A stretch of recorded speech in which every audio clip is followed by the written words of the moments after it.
Hey everybody, real quick, I had air in the system of my van. The heat wasn't working, and that little section over there was leaking a little bit. So I had a T like this one, keep it horizontal.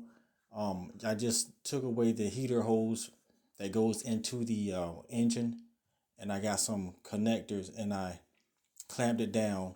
I had to redo this one. The way that it looks there, I had to make it more horizontal because it crimped the hose, and I wound up having to cut the hose. So just do it a little differently. So that part there, I took the heater hose off. You see on the right, that long piece, I wound up cutting that. I just bought a long length of it because I know how to cut it and I needed some extra hose.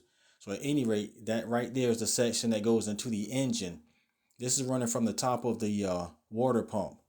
So I had to cut that section too that was there originally. So I'm going to lift up this wiring harness and you can see how I have it situated there.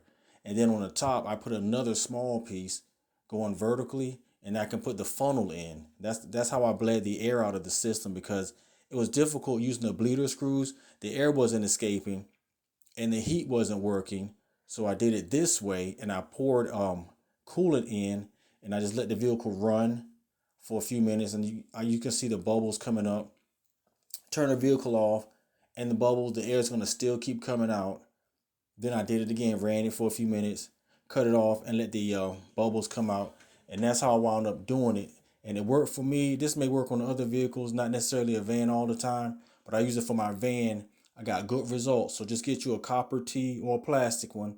Get your connectors, lay it in horizontally, put another piece on top, stick the funnel in, and you keep doing that process maybe twice. I did it 2 or 3 times, and the air escaped from the system. Then I used the bleed screws, and it seems to have gotten all the air out, and now the heat works again.